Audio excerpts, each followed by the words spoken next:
Hello everyone, welcome to Bushra Home Tuition. My name is Bushra. Today we are going with another lecture of electromagnetism about the topic turning effect on a current carrying coil and magnetic field.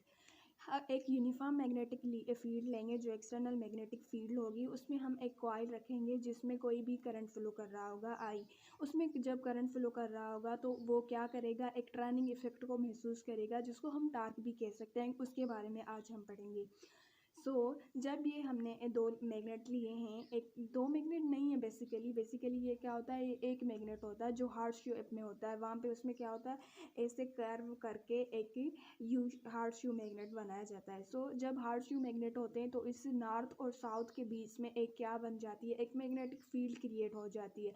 North से लेके क्या करती है, outward जाती है, और south pole में क्या होती है, वो फील्ड क्या होती है, इन होती है। नॉर्थ से लेकर क्या हो जाती है, एक साउथ तक एक मैग्नेटिक फील्ड क्रिएट हो जाती है। उसमें बीच में हम क्या रखते हैं, एक कॉइल को रखते हैं जो एक रेक्टेंगुलर शेप में कॉइल होता है। तो रेक्टेंगुलर शेप के कॉइल होने से क्या होता है, करंट की डायरेक्शन चेंज होती रहती है। जब कॉइल इस डायरेक्शन में आता है, इसमें कॉइल में जब करंट आता है तो वो इस डायरेक्शन में होता है। अब यहाँ से जाता है तो इस डायरेक्शन में, और वापस जब जाता है तो करंट की डायरेक्शन क्या होती है, इस तरफ होती है। तो रेक्टेंगुलर शेप कॉइल का लेने का यही मकसद है कि उसमें जब करंट की डायरेक्शन होती है वो क्या होती है, करंट की डायरेक्शन चेंज होती रहती है, और करंट की डायरेक्शन भी चेंज होती है। और इस रेक्टेंगुलर कॉइल में इस तरह से फोर्स लगते हैं कि उसमें क्या होता है, टार्क क्रिएट होता है। कैसे होता है टार्क क्रिएट, जब नॉर्थ से लेकर साउथ तक मैग्नेटिक फील्ड क्रिएट होती है तो उसका डायरेक्शन इस डायरेक्शन में होता है, मैग्नेटिक फील्ड का डायरेक्शन। जब करंट यहाँ से यहाँ तक फ्लो करता है तो करंट के फ्लो करने से और मैग्नेटिक फील्ड का डायरेक्शन होता है, तो फ्लेमिंग्स लेफ्ट हैंड रूल से हम पता लगाएंगे कि फोर्स की डायरेक्शन क्या होती है। जब हमने पता लगाया तो जो फोर्स की डायरेक्शन है वो इस डायरेक्शन में होती है। और जब हम इस रेक्टेंगुलर कॉइल को देखेंगे तो इस रेक्टेंगुलर कॉइल में देखेंगे तो करंट की डायरेक्शन ऊपर की तरफ है और मैग्नेटिक फील्ड की डायरेक्शन इसकी तरफ है। तो क्या होगा, फोर्स क्या होगा, नीचे की तरफ लगेगा। इसमें क्या हो रहा है, फोर्स ऊपर की तरफ लग रहा है, इसमें फोर्स की डायरेक्शन क्या होगी, नीचे की तरफ होगी। जब दो फोर्स होते हैं वो लग तो एक सेम लाइन ऑफ एक्शन पे लग रहे हैं, लेकिन सेम लाइन ऑफ एक्शन के लगने के अलावा उसमें क्या होता है कि जो फोर्सेस की डायरेक्शन है वो एक दूसरे से अपोजिट होते हैं। तो हमने पढ़ा है कि जब line of the same action होती है लेकिन जो फोर्सेस की डायरेक्शन होती है वो अपोजिट होती है तो क्या होता है, कपल क्रिएट होता है। और कपल क्रिएट को ही हम क्या करता है, कपल ही क्या प्रोड्यूस करता है, टार्क को प्रोड्यूस करता है। तो इसमें क्या लिखा हुआ है, when current passes through the coil, जब करंट पास करता है कि कोई भी रेक्टेंगुलर कॉइल से, तो इक्वल और अपोजिट parallel forces act respectively on the sides of the coil beside the poles of the permanent magnet. हमने ये क्या लिया, एक परमानेंट मैग्नेट है जो नेचुरली प्रोड्यूस होता है। तो उसमें क्या हो रहा है, ये जो फोर्सेस लग रहे हैं एक नीचे की तरफ और एक ऊपर की तरफ, वो फोर्सेस का जो मैग्नीट्यूड होगा वो इक्वल होगा, बट ये क्या लग रहे हैं, एक दूसरे के पैरेलल लग रहे हैं। This pair of the forces produce a turning effect to rotate the coil until it is stopped by a control spring से। जब तक हम इसको कंट्रोल स्प्रिंग से रोकेंगे नहीं तब तक ये क्या करेगी, इसमें टर्निंग इफेक्ट क्रिएट होता जाएगा। यहाँ पे फोर्स लगेगी कि तो इस तरफ टर्न खाएगा, फिर यहाँ पे फोर्स लगेगी तो फिर से इस तरफ टर्न खाएगा। तो ये रुकेगा नहीं जब तक कोई भी हम कंट्रोल स्प्रिंग्स नहीं लगाएंगे। अ current carrying coil capped in a magnetic field experiences a torque. जो भी हम मैग्नेटिक फील्ड में एक कॉइल लिया है जिसमें करंट फ्लो कर रहा है, वो क्या एक्सपीरियंस कर रहा है, टार्क को एक्सपीरियंस कर रहा है, which is the cross product of the magnetic movement and the field vector. हमने पढ़ा है 9th क्लास में, जो टार्क होता है वो किसकी क्रॉस प्रोडक्ट होता है, वो magnetic movement and the field vector की क्रॉस प्रोडक्ट होता है। Hence, the torque is maximum when the dipole moment is perpendicular to the field and zero when it's parallel or anti-parallel to the field. इसमें क्या है कि torque जो होती है वो मैक्सिमम होती है। ये जो डायपोल मूवमेंट है ना, ये डायपोल मूवमेंट इस परपेंडिकुलर है, इस फील्ड की क्या हो रही है, परपेंडिकुलर है। फोर्स इस तरफ है तो जो कॉइल है इस डायपोल मूवमेंट इसकी इस डायरेक्शन में हो रही है, और फील्ड क्या है, इस डायरेक्शन में है। तो फील्ड और डायपोल मूवमेंट में जो एंगल बन रही है वो कितनी है, 90 है। एक दूसरे के वो क्या है, परपेंडिकुलर हैं, तो क्या होगी, टार्क भी मैक्सिमम होगी। एंड जब वो ज़ीरो होगी वैन एट्स पैरेलल और anti parallel to the field, जब फोर्सेस होंगे वो भी इस डायरेक्शन में होगी और जो कॉइल है उसकी जो डायपोल मूवमेंट है वो भी इस डायरेक्शन में होगी। मिसाल के तौर पर अगर यहाँ पे कोई टार्क लग रही है इस यहाँ ए डी के बीच में और सी बी के बीच में, अगर टार्क वहाँ पे टर्न हो रहा है और फील्ड का डायरेक्शन भी इसी डायरेक्शन में है, तो फील्ड का मैग्नेटिक फील्ड का डायरेक्शन क्या इस डायरेक्शन में है, तो फिर क्या होगा, एक दूसरे के पैरेलल हो जाएंगे और उसमें क्या होगा, जो टार्क होगी वो ज़ीरो हो जाएगी। When an electric current is pass through a coil placed in a magnetic field with its plane parallel to the field, और जो प्लेन ऑफ द कॉइल है और फील्ड है वो क्या है, एक दूसरे से पैरेलल है। जो प्लेन ऑफ द कॉइल है वो भी इस डायरेक्शन में और जो मैग्नेटिक फील्ड का डायरेक्शन है वो भी इसी डायरेक्शन में है। इट एक्सपीरियंसेस अ टार्क, जो क्या होगे वो टार्क एक्सपीरियंस करेगा। Thus, this rectangular coil tends to rotate in a magnetic field and it suffer torque. This torque is torque जो बराबर होता है beyond cos alpha के होता है। torque बराबर होता है कि वो क्रॉस प्रोडक्ट होता है मूवमेंट आर्म के और उसके अलावा वो क्रॉस प्रोडक्ट होता है एक फोर्स के। कोई भी फोर्स जो लग रही हैं कपल के क्रॉस प्रोडक्ट होता है। टार्क क्या होता है, मूवमेंट आर्म के और फोर्स के। जो फोर्स फील्ड वेक्टर है उसके बारे में ये बात हो रही है कि फील्ड वेक्टर है और उसकी फील्ड वेक्टर और मूवमेंट आर्म के क्रॉस प्रोडक्ट होता है। तो हमें ये पता है कि जो फोर्स हम ले रहे होते हैं वो फोर्स किसके बराबर है, हमने कल ड्राइव किया था। जो फोर्स बराबर होता है BIL sine theta.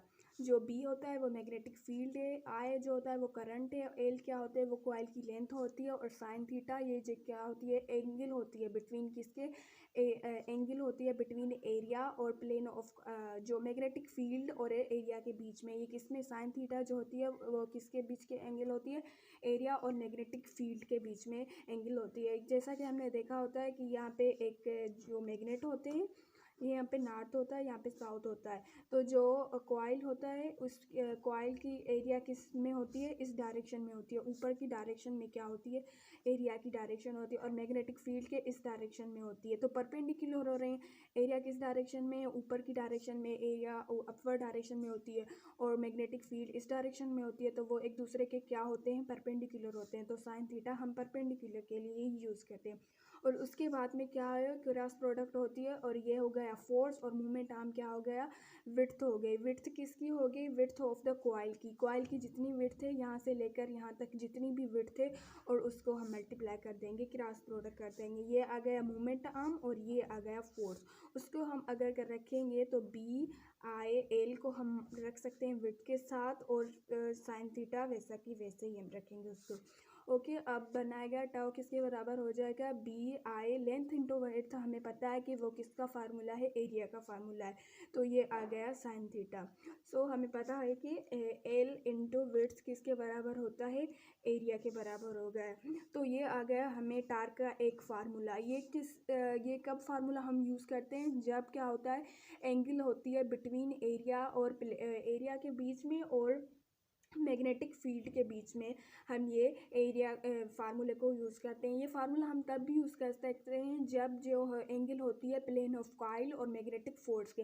Plane of coil भी इसी डायरेक्शन में होता है, हमें पता है कि मैग्नेटिक फील्ड और plane of coil same direction में होते हैं और जो मैग्नेटिक फोर्स का डायरेक्शन होता है ये नीचे की तरफ होता है एक तो, और दूसरा ऊपर की तरफ। तो प्लेन ऑफ कॉइल और फोर्स के बीच में भी क्या होती है, एंगल 90 डिग्री होती है। तब भी हम यही फार्मूला यूज़ कर सकते हैं। अब जो हमने हमारी बुक में फार्मूला लिखा हुआ है कि वो फार्मूला लिखा है, ये वाला फार्मूला लिखा हुआ है हमारी बुक में, cos अल्फा n लिखा है। n तो क्या होता है, नंबर ऑफ द टर्न्स होता है। जितने कॉइल में नंबर ऑफ द टर्न्स होंगे उतने ज़्यादा होंगी टार्क उतनी ज़्यादा क्रिएट होगी।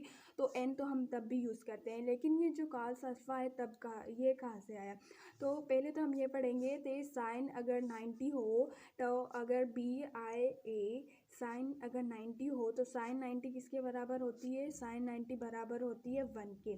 साइन 90 किसके बराबर होती है, तो 1 होता है। तो टार्क क्या होगा, मैक्सिमम टार्क होगा। टार्क क्या होगा, मैक्सिमम होता। मिसाल के तौर या मैग्नेटिक फील्ड इस डायरेक्शन में है तो मैग्नेटिक फील्ड और जो एरिया होंगी एक दूसरे के क्या होंगी, परपेंडिकुलर होंगी या मैक्सिमम होगी। तो टार्क क्या होगी, टार्क भी क्या होगी, मैक्सिमम होगी। अगर साइन 0 होगी तो साइन अगर के जो थीटा है इन दोनों के बीच में, मतलब कि एरिया भी इस डायरेक्शन में है और मैग्नेटिक फील्ड भी इस डायरेक्शन में है। तो क्या साइन 0 डिग्री क्या किसके बराबर आ जाएगी? ज़ीरो। तो टायर क्या बन जाएगी? टार्क मिनिमम बन जाएगी जब साइन क्या होगी? 0 डिग्री होगी। तो हम पढ़ेंगे तो कास अल्फ़ा किस तरह से आया। हमें पता है कि जो हम पढ़ते हैं ये साइन अगर हम ट्रिग्नोमेट्री में पढ़ा है कि ये बराबर होता है साइन 90 डिग्री माइनस थीटा, ये बराबर होता है किसके? कास थीटा के। कास अल्फ़ा थीटा कह सकते हैं, हम यहाँ पे अल्फ़ा लिख लें, तो ये इसके बराबर होता है। तो ये किस तरह हम ट्रिग्नोमेट्री में पढ़ा हुआ है कि ये कॉम्प्लीमेंट्री एंगल्स होते हैं। इसको हम प्रूव करेंगे। मिसाल के तौर पर जो कास अल्फ़ा है, अल्फ़ा की वैल्यू है 30 डिग्री, अल्फ़ा की वैल्यू है, तो हम साइन 90 लिखेंगे, 90 और माइनस 30 वैसा कि अल्फ़ा की वैल्यू हमने ले ली और यहाँ पे हम कास 30 लिख लेते हैं। अल्फ़ा की वैल्यू 30 है तो हमने साइन क्या आ जाएगी? साइन 60 और ये आ जाएगी कास 30। तो हमें पता है जो कॉम्प्लीमेंट्री एंगल्स होते हैं 30, ये मिला के कितने होंगे? 90 होंगे। तो दोनों का वैल्यू क्या आ जाएगा? सेम आ जाएगा। तो ये हम रख सकते हैं, ये हम रख सकते हैं कास अल्फ़ा के। साइन 90 माइनस थीटा, इसको हम पुट कर सकते हैं कास अल्फ़ा की जगह पे। तो किसके बराबर आ जाएगा? BIAN क्या हो गया? Number of the turns. Cos alpha हम रख सकते हैं। और ये जो कास अल्फ़ा है ना, ये एंगल किसके बीच में होती है? ये एंगल होती है प्लेन ऑफ द कॉइल के बीच में और प्लस में प्लेन ऑफ द कॉइल और मैग्नेटिक फील्ड के बीच में होती है। ये किस में होती है? ये प्लेन ऑफ द कॉइल और मैग्नेटिक फील्ड के बीच में होती है। अगर कि कास 0 हो तो क्या हो जाएगा? कास 0 की वैल्यू कितनी बराबर होती है? कास 0 डिग्री की वैल्यू बराबर होती है 0 के बराबर होती है। तो कास 0 की वैल्यू 1 के बराबर होती है, सॉरी। तो BIAN क्या हो जाएगा? Multiply by 1। तो क्या आ जाएगी? टार्क मैक्सिमम हो जाएगी। हमें पता चला कि टार्क जब मैक्सिमम होगी जब प्लेन ऑफ द कॉइल और मैग्नेटिक फील्ड की क्या डायरेक्शन होगी? एक दूसरे के पैरेलल होंगे। तो कास कितनी आ जाएगी? 0 आ जाएगी। तो तब टार्क क्या होगी? मैक्सिमम होगी। और अगर परपेंडिकुलर एक दूसरे के हो जाएंगे तो साइन 90 क्या बन जाएगी? तो साइन 90 तो बराबर होती है 0 के, तो सारा टार्क क्या हो जाएगा? मिनिमम हो जाएगी। तो हमने ये प्रूव किया कि टार्क कब मैक्सिमम होती है। तो हमने ये वाला फार्मूला प्रूव कर लिया। अब रीडिंग कर लेते हैं। Consider a rectangular coil placed in a magnetic field of strength B। हमने कोई भी रेक्टेंगुलर कॉइल रख लिया, इस किसी भी मैग्नेटिक फील्ड की स्ट्रेंथ है B and the plane of the coil is the parallel to the field. हमने पढ़ लिया था जो प्लेन ऑफ द कॉइल होता है और जो फील्ड की डायरेक्शन होती है पैरेलल होती है, मींस उनके बीच में जो एंगल होती है 0 होती है। तो टार्क क्या होगी? मैक्सिमम होगी। तो रोटेट कर पाएगा अपने एक्सिस पे, मतलब टार्क क्या होगी? मैक्सिमम होगी। हमने पढ़ लिया when a current I pass through the coil a force is experience on the perpendicularly placed conductor. The magnitude of the force क्या हो गया? हमने पढ़ लिया कि BIL sine theta, hence a pair of two equal तो होंगे लेकिन वो क्या होंगे? अपोजिट फोर्सेस होंगे। तो वो क्या क्रिएट करेंगे? कपल क्रिएट करेंगे। हमने पढ़ लिया था acts on the coil that causes the coil to rotate. Torque क्या बराबर आ जाएगी? इसके बराबर हो जाएगी। If the plane of the coil makes an angle alpha with the field B then the perpendicular cos alpha can be added. हम cos alpha add कर सकते हैं उसमें।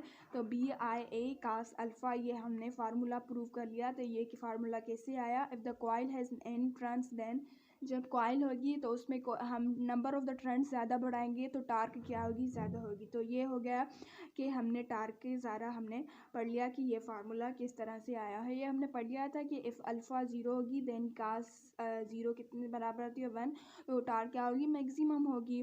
कास अल्फ़ा किसके बीच में एंगल होती है? प्लेन ऑफ कॉइल और मैग्नेटिक फील्ड के बीच में। और जो साइन थीटा वो किसके बीच में एंगल होती है? एंगल बिटवीन एरिया और मैग्नेटिक फील्ड के बीच में। ये था आज का हमारा लेक्चर जिसमें हमने कवर किया कि टर्निंग इफेक्ट कैसे होता है और टार्क कैसे क्रिएट होती है on a current carrying coil in a magnetic field. So दूसरा हमारा टॉपिक है DC मोटर। और तो हम दूसरे लेक्चर में पढ़ेंगे। तब तक के लिए अल्लाह हाफिज़।